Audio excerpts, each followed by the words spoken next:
You know, I've watched way too many horror movies, probably an unhealthy amount, and I've realized something. Slasher horrors sometimes give you hope and obviously hike your blood pressure. Like, run faster or stab the knife a couple more times to make sure he's really dead. But then again, there are killers where one can't possibly do anything to escape. Why? Because they're not humans, and no matter where one hides, there's no running from them. Honestly, the very idea of killers who refuse to stay dead still gets me. So without further ado, let's check out some of the most dangerous supernatural serial killers in slasher horror movies.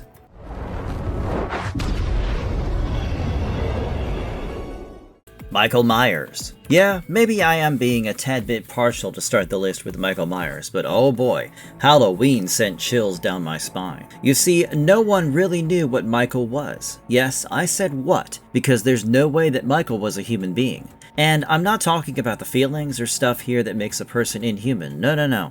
Michael was really some supernatural entity. Michael's story started when he was 6 years old in 1963. Born into the Myers family, Michael was the younger brother of Judith Myers. The family lived on Lambkin Lane in the suburban town of Haddonfield, Illinois. The Halloween night of '63 turned the whole world of the Myers family upside down. Michael returned home early from trick-or-treating for some goddamn reason, put on a clown mask, took a knife, and sneaked upstairs, where he mercilessly stabbed his sister to death after catching her doing the deed with her boyfriend. I can't even imagine the horror to this day. You're home alone after bidding your partner goodbye, happy from all the romantic mushy moments, and your own little brother brutally stabs you to death? 17? 17? Holy crap! Michael was soon apprehended and sent to Smith's Grove Sanitarium until he was at the age of 21 for an adult trial. His psychiatrist, Dr. Samuel Loomis, spent 8 years trying to understand why Michael did such a horrible thing, and finally realized that what was living behind that boy's eyes was purely and simply evil. Michael spent another 7 years being locked up, but on October 30th, 1978, he broke free,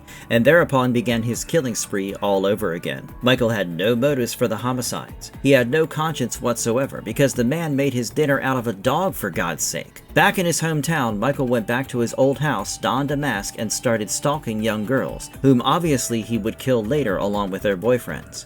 Even at this point in the movie, you'd think whether Michael is some really perverted serial killer beyond restitution. So, when Loomis shot him in the end and Michael fell off the balcony, you'd think it's all over, but as soon as he looked down, Michael was gone. How on earth can a man who is supposedly human in our minds till now just vanish? I considered that the peekaboo tricks Michael played were some kind of special abilities, and honestly did not think until the last scene that he was some spectral entity. To take a bullet, fall down, and vanish in no time? That's when you realize. Michael seemed like something more than human, a shape of pure evil that refused to stay down. And as the kid says in the movie, nowhere in Haddonfield was safe from this boogeyman.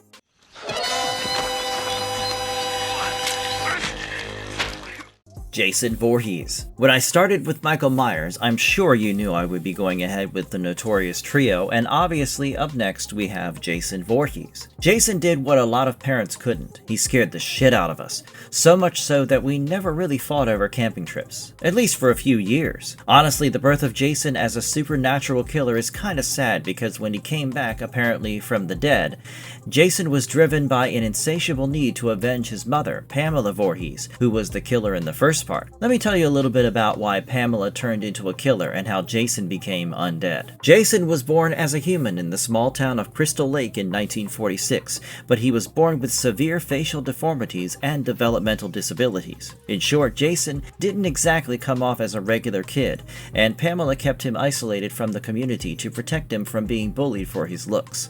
Jason was kept isolated from other children for most of his life. He obeyed all of Pamela's orders and figured that life for him was going to be difficult. Jason's bond with his mother would ultimately manifest as the most horrific mommy issues ever when he refused to stay dead after Pamela was killed. I will get there, but first let's see how Jason died. In 1957, Pamela was hired by Mr. and Mrs. Christie as a cook for their summer camp, and having no one to leave Jason with, she took him along. Jason would stay with his mother most of the time, but soon the other kids started bullying him for his lack of intelligence and unusual appearance.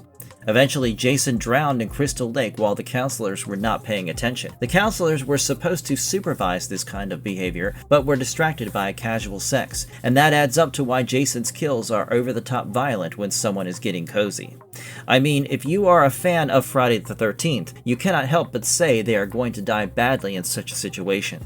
It is Jason's trademark. Coming back to Jason's death, the authorities combed the lake but found nothing, and the counselors manipulated the authorities into declaring it an accident. Overwhelmed with grief, Pamela turned into a killer and murdered the counselors, and when the camp opened again, there were random fires on the property throughout the 60s and 70s, forcing the authorities to abandon it. It is strongly implied that Pamela lived near the camp and carried out these acts of sabotage to keep it closed, so that no child would suffer the same fate as her dear little boy. Once the camp reopened, Pamela murdered people in cold blood until she was killed in an altercation. It is possible Jason survived that night and somehow swam to a safe place, waiting for his mother to come. Later sequels suggest Jason survived as a child for some time before eventually becoming the undead force fans know today. That brought Jason back, who was believed to be dead, and even when he was eventually found dead with his victims and taken to a morgue, Jason revived. However, there is no way Jason could take that many blows and keep coming back if he was not something more. As time went by, it became clear that he was not human. Thanks to the narrator, who stated that Jason was a killer buried but not dead, he became a death curse on Crystal Lake, and no one could really stop him. Now, Jason has been haunting people for decades, and even after all this time, we haven't got enough of him. That's exactly why Voorhees fans can't keep calm for the new series, Crystal Lake, ready to delve into the backstory of one of cinema's scariest serial killers. Oh, by the way, do comment on your favorite Jason mask in the comments below.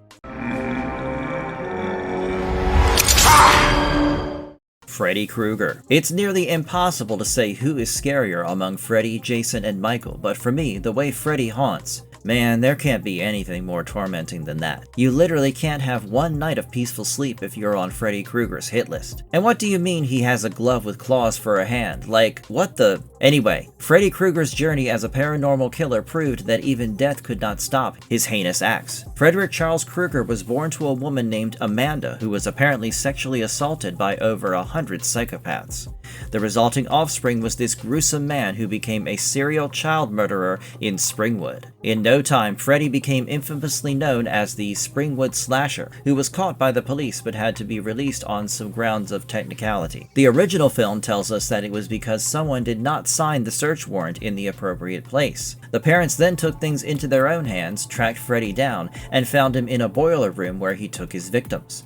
They then poured gas into the room and set him on fire. That explains Freddy's gruesomely melted appearance. Of course, the spirit of someone this terrible, and that's exactly what happened. Freddy apparently got his powers from the 3 original dream demons, and now became a dream monster who tortured victims in their dreams. The parents of Elm Street remained silent about the events of the previous decade, but as their children grew into teenagers, Freddy was back. Years later, the teens in Springwood, especially those whose parents had participated in killing Krueger, started dying mysteriously in their sleep. Their desperate claims of a man named Freddy invading their dreams were largely ignored till they could not be any longer. The children learned the truth and also realized that their fear gave Freddy his power, and though he was defeated more than once, Freddy kept coming back to haunt and slaughter children for a decade. Finally, the town fell completely under Freddy's influence by the time of Freddy's Dead: The Final Nightmare. Having absorbed the souls of his victims, Freddy was unstoppable and kept the remaining adults in a state of mass psychosis. With no one left to kill, Freddy decided to escape Springwood because the man was still clearly hungry. His plan was to continue his spree in another town filled with children, but this time he needed an accomplice, and guess what? The man thought of turning to his daughter, Catherine Krueger. Catherine was living under the alias of Maggie Burroughs because no way she wanted the world to know who her father was.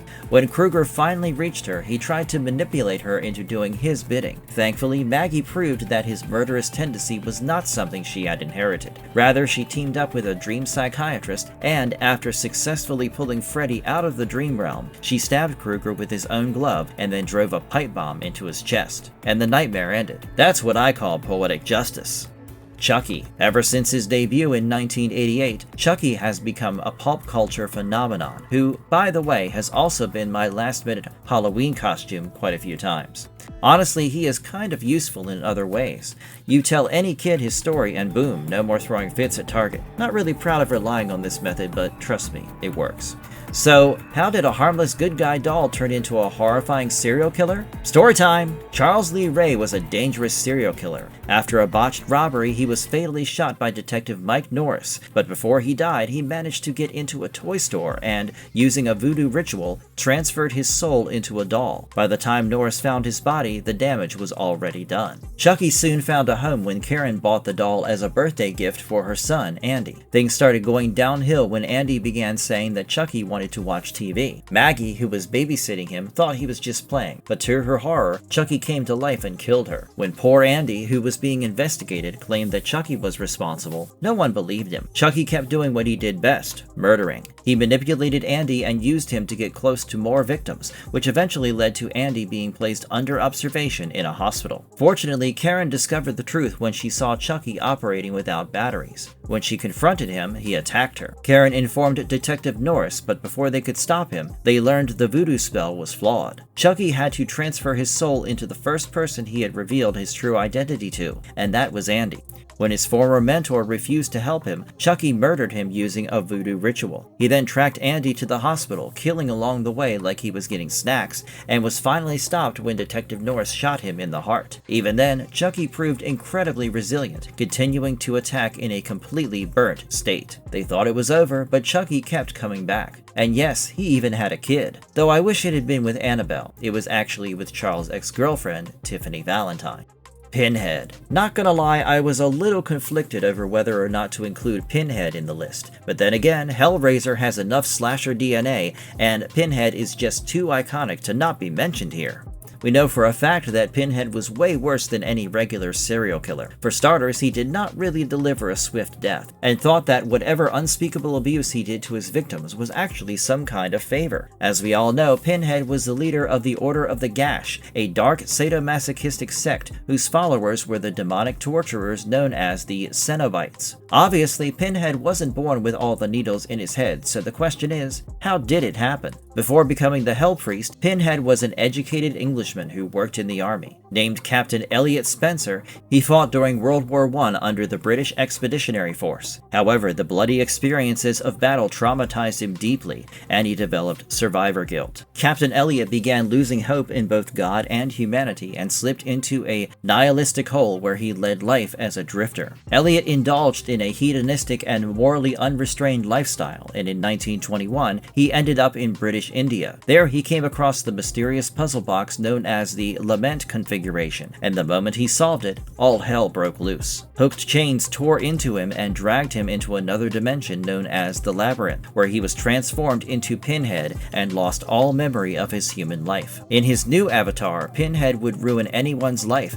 who made the mistake of solving the Lament configuration and opening the doorway to another realm. Now, whether Pinhead showed up alone or with other Cenobites, he never really chased people or pounced on them. He knew he was in control and just stood there calmly, letting the chains do their job. However, there are times when Pinhead killed people directly, but mostly it would be the chains. And I'm pretty sure that when the chains carry a person into the labyrinth, their fate is worse than being killed right away. Interestingly, when Clive Barker created Pinhead, he wanted to move away from traditional slasher villains like Michael, Jason, or Freddy. The answer was an intelligent and philosophical antagonist, aka Pinhead.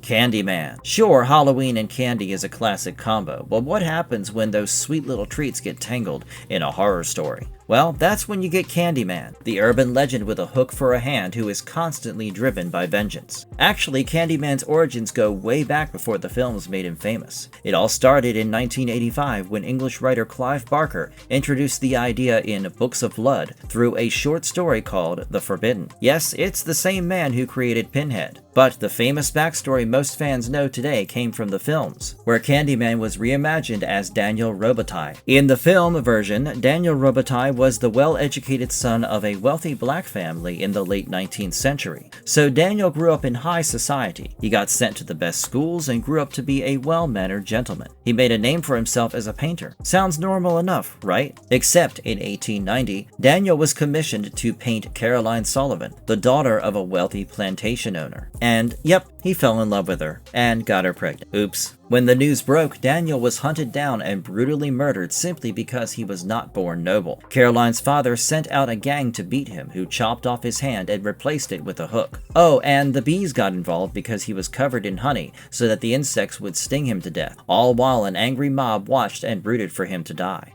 After that brutal murder, Daniel Robitaille became the vengeful spirit known as Candyman. Ever since, his spirit punished anyone foolish enough to say his name 5 times in a mirror. Candyman's ghost would appear without fail and utter, "Be my victim," before murdering people. However, the 1992 movie tweaked the context of the forbidden romance a bit, placing it amidst a situation of interracial romance instead of class conflict to make it more palpable for the American audience. The figure was created as a black person and given the name Daniel Robitaille. He became a famous painter but was still labeled as a black African-American man whose relationship with a white lady could not be accepted. The film kept the core idea but changed major details from Barker's original story and follows an anthropology student, Helen Lyle, who was researching urban legends when she learned about Candyman. The 2021 reboot introduced Sherman Fields, a homeless man who was wrongly killed and became the new Candyman. The scariest thing is there was almost nothing Candyman couldn't do. Teleportation, levitation, invisibility at choice, and using that hook in the most grisly way possible? Yup, piece of cake.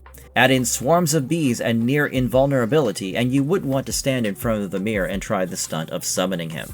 The Leprechaun. According to Irish folklore, leprechauns are small, mischievous creatures who prefer to stay in hiding. However, the film series by the same name, which started its journey in 1993, twisted them into a bloodthirsty killer. And trust me, if you think your girl is obsessed with her jewelry, you would want to cut her some slack once you know how insanely obsessed Lubden the Leprechaun was. His rise into a demonic entity went something like this.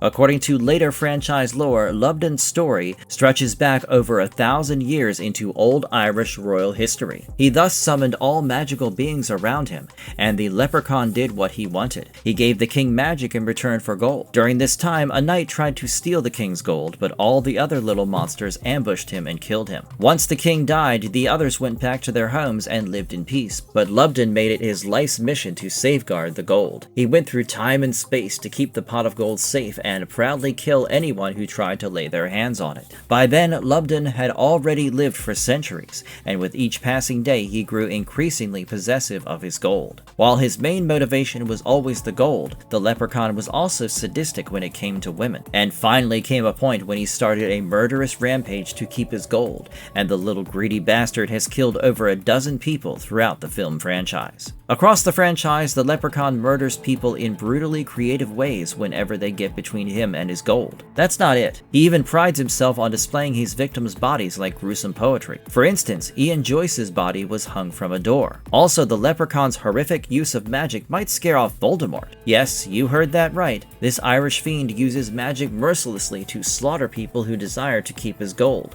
lifting and snapping someone's neck with a magical collar, or shooting an arm with an arrow via magic. He is everything fairy tales do not want to talk about. That being said, the leprechaun is also skilled in conventional killing methods. You know, electrocuting people to death, smashing someone's head, beating with a shillelagh. He did all of it. And while saying, "I want me gold, no one steals a leprechaun's gold." Isn't that a bit of a double standard? Your own greed doesn't stop you from complaining about humans being greedy when they try to keep your gold. So is there any weapon against the leprechaun, you might ask? Yes, and one of the most famous ways to weaken him is with a 4-leaf clover. His gold is deeply tied to his power, which is why so many stories revolve around stealing it or using it against him. Victor Crowley. As much as I love horror movies, I do enjoy a good spoof because, come on, those overused tropes ought to be made fun of. Here's a fun fact about Victor Crowley. Throughout the Hatchet series, he has often killed characters played by actors who, in turn, have portrayed famous slasher villains. Oh, and there's a meta reference too. The role of Victor Crowley was played by Kane Hodder in all the movies who, wait for it, played Jason Voorhees in quite a few Friday the 13th films. In short, Hatchet might be a horror comedy series like Leprechaun, but in no way does it make Victor Crowley less dangerous. Victor was the result of an affair between Thomas Crowley and Lena, his wife Cheyenne Crowley's nurse. They thought that Cheyenne was dead while getting cozy, but she was actually alive and woke up to see her husband and the nurse kissing. Her last words were that of a curse which fell on Lena's unborn child. After Victor was delivered by his own father, Lena died in childbirth. Some say she passed the moment she laid eyes on the monstrous baby because from birth, Victor was grotesquely deformed. His head was covered in hair, except on top, and his jaw and chin were warped. One side of his face featured uneven cheekbones, and his left eye was clouded, either from cataracts or the onset of pallor mortis. Later, a jagged scar from the hatchet wound his father accidentally inflicted ran across his face, marking him for life. Victor was kept hidden from the world for years by his father. However, on one fateful Halloween night, 3 teenage boys tried to scare him by throwing firecrackers at his house. And guess what? One firecracker set the door on fire, trapping Victor inside. In a desperate attempt to save him, Thomas swung a hatchet at the door, accidentally striking Victor in the head and killing him instantly. Grief-stricken, Thomas went insane and eventually died of a broken heart. Hatchet's resemblance to Friday the 13th is way too uncanny, right? Which means Victor's return from the grave was definitely on the table, but his return kept getting different explanations as the movie lore deepened. The painful death of his father, Thomas's grief, and Cheyenne's dying curse kept him bound to the place, and anyone foolish enough to enter the swamp essentially triggered his return automatically. However, by Hatchet 3 and the 2017 film Victor Crowley, more explicit curse and resurrection mechanics were introduced. Crowley could be resurrected by reciting a specific curse, intentionally or accidentally. In fact, in the 2017 film, someone literally played a resurrection recording on YouTube and brought him back, which is creepy, yes, but honestly a little hilarious. On top of that, even if you managed to burn, shoot, or bisect him, he didn't care, because Victor Crowley could simply regenerate and reappear the next night. Across the Hatchet series, Crowley hunted indiscriminately, and I really mean that. Tourists, hunters, locals, law enforcement, it didn't matter who they were. The moment they stepped into that swamp, their death was decided. And the way Victor killed? Jason would be proud of him. Unfortunately, behind his killing machine facade, all Victor could think and say was, "Daddy." Of course, his soft moment did not last because of Deputy Winslow's stupid move in Hatchet 3, and Victor continued his rampage.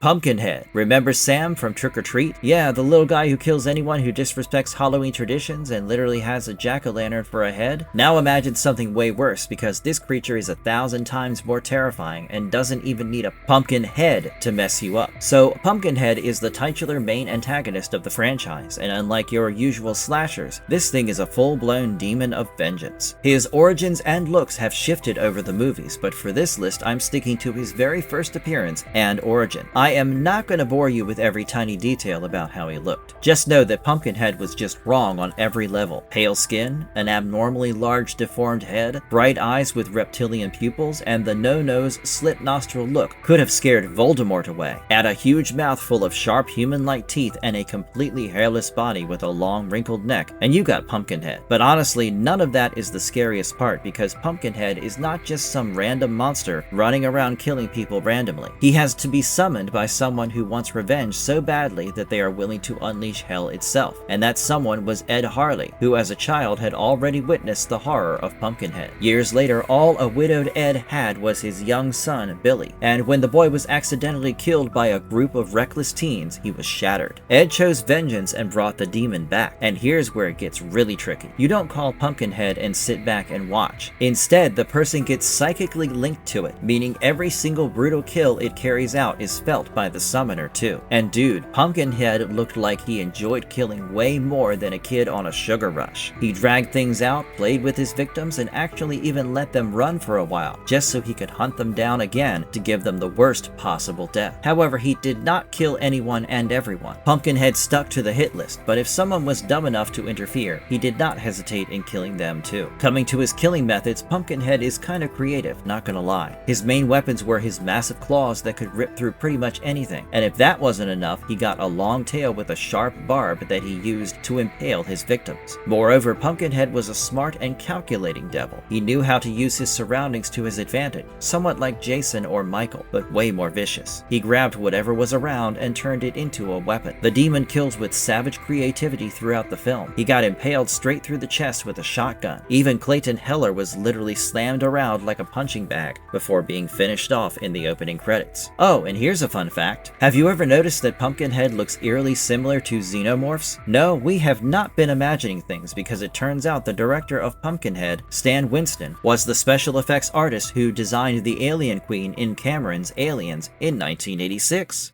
The Tall Man. He is the Tall Man. It's only natural for him to be freakishly tall, right? Oh, how I wish it just stopped there. The Tall Man was a white-haired guy who wears a black tux, which, by the way, I am not sure takes how many days to tailor, and looks like he was always ready to attend a funeral. No, I'm not judging him only by his appearance. The Tall Man's famous line, "You think that when you die you go to heaven? You come to us," was basically a death sentence. Anyway, the Tall Man was just a boring mortician named Jebediah Morningside, but one fine day he decided to mess with interdimensional travel and ended up stepping into some otherworldly zone, which, let's just say, was no Candyland. When he came back, Jebediah was gone. His behavior changed as if he was possessed or had been completely remade by the other dimension. The Tall Man became an extra-dimensional force obsessed with death, bodies, and domination. At first, he started small, going from town to town and stealing corpses, but suddenly the dead bodies weren't enough to make his army. So the Tall Man started murdering people and turning their bodies into dwarf-like beings to form his army. He controlled a terrifying army of servants and reanimated beings. The dude also had superhuman strength and telekinesis, which allowed him to lift grown men with one hand and snatch objects without even touching them. Yeah, no, he didn't even break a sweat while terrorizing towns one by one and killing anyone in his way. It's just a normal Monday for him. The scariest part is he actually enjoyed it. The Tall Man was a psychopathic murderer who relished the idea of leaving chaos and fear behind. And though sometimes the news tried to cover it with excuses like a toxic spill, the truth was the Tall Man had already harvested their bodies. Coming to his arsenal, he kept it pretty simple. He mainly used these flying chrome sentinel balls that drill straight into your skull and suck out your brain and blood. His deadly silver spheres became one of the franchise's most iconic weapons. Yeah, that's his classic move. Sometimes he just let his minions kill while he just pulled the strings and sat there watching.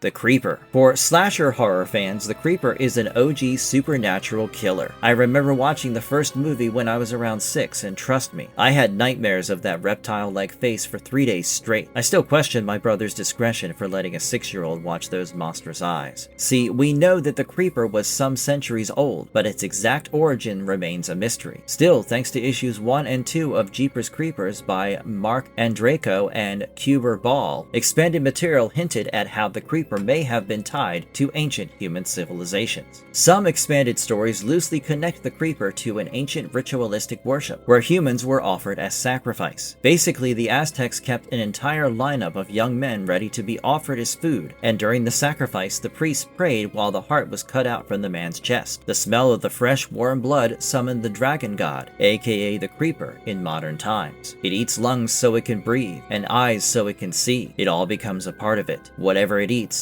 becomes a part of it. I guess now it's quite clear that the Creeper's rise is associated with ritualistic practices, and the films establish that he awakens every 23rd spring for 23 days. During this period, he killed people and consumed specific organs or body parts necessary for him to sustain himself and regenerate damaged tissues. Though an extremely strong malevolent entity, the Creeper did not kill indiscriminately. Rather, he chose the victims based on what he needed. The Creeper was prominently animalistic in appearance and nature. He was almost incapable of speech except for a few growls and roars. On top of that, his face had this reptilian greenish skin, as I already mentioned, with a mouth full of sharp yellow fangs. It also had a set of finger-like appendages on its head which flared outwards when he was agitated or excited. He also had huge bat bat-like wings, which got revealed along with his monstrous face when he finally leaped in to attack. But most of the time, Creeper covered himself in a tattered trench coat and a hat to pass off in human environments. The man was cunning too. In fact, he used that methodical approach while hunting his prey too. The Creeper first observed his victims from a distance, sometimes using disguises or deliberately disabling their vehicles to isolate and study them. This allowed him to determine which individuals were the most suitable targets and to plan his attacks accordingly. He did not use full force unless necessary, and became more aggressive only when challenged or when his feeding window was nearing its end. Interestingly, the Creeper did show some human-like emotions and cognitive skills. For instance, when Trish begged him to take her instead of her brother Derry in the first film, he actually gave some thought to it before flying away. I guess it's safe to assume that he did understand feelings like pain, anger, or fear, no matter how briefly. However, he ultimately showed no remorse and viewed humans purely as a resource necessary for his survival. Here's another thing. The Creeper also seemed to understand human technology despite its ancient nature. It showed eerie intelligence using tools, vehicles, and carefully preserving body parts, which, by the way, helped him in maintaining bodies and repurposing remains to create tools. All these abilities put together made the Creeper an exceptionally difficult creature to escape, let alone defeat.